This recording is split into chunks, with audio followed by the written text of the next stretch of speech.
Bonjour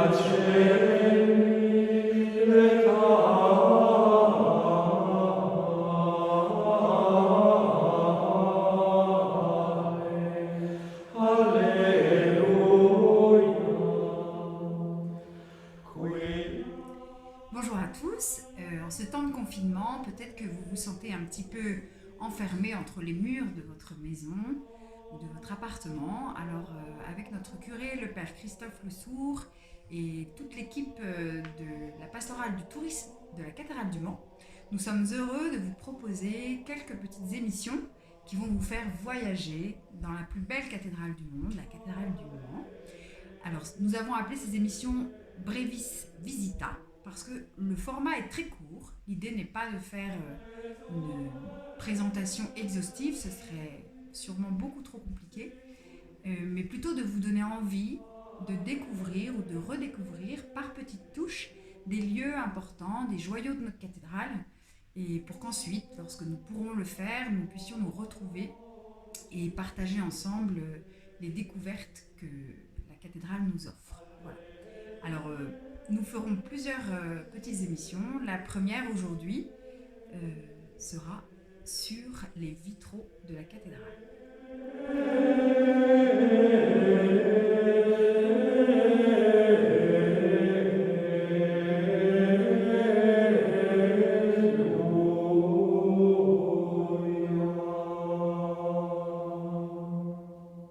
Les vitraux de la cathédrale du Mans témoignent de la richesse de l'art des maîtres verriers du Moyen-Âge au XXe siècle.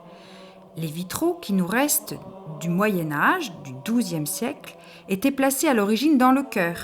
Ils ont été restaurés au XIXe siècle et rassemblés au fond de la nef, près de la verrière de Saint-Julien. Parmi eux, le joyau de notre cathédrale, le vitrail de l'Ascension, reconnu comme le plus ancien vitrail dans le monde, encore en place dans son édifice. Nous pouvons voir sur ce vitrail les apôtres, les 12 apôtres qui entourent la Vierge Marie. Les apôtres ont les pieds nus. C'est le symbole des annonceurs de la bonne nouvelle. Ils sont montés sur des petits monticules qui nous rappellent la montagne sur laquelle l'épisode de l'Ascension a eu lieu. Ces 12 apôtres, comme Marie, regardent vers le ciel. Ce vitrail a perdu une partie de son ensemble. Jésus et les anges ont disparu. Mais nous voyons qu'ils regardent Jésus monter au ciel. Les apôtres, rangés sur 2 niveaux, devant un fond rouge et bleu, ont un étrange courant d'air qui balaie leurs vêtements et semble soulever leur corps. On pourrait presque croire qu'ils dansent. Mais au fait, 12 apôtres à l'Ascension, êtes-vous sûrs, me direz-vous ? Eh bien, vous avez raison. Judas n'était pas là et Matthias n'avait pas encore été recruté. Pourtant, il ne s'agit pas d'une erreur grossière de l'artiste, bien au contraire. La présence des 12 est indispensable, car ils représentent les 12 tribus d'Israël, et ce nombre 12 symbolise la totalité, donc tous les peuples de la terre.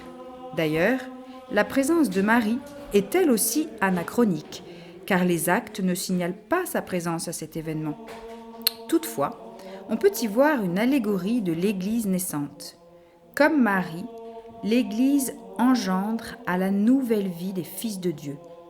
Les apôtres et leurs successeurs, nos évêques, transmettent le message à tous les peuples qui forment l'Église.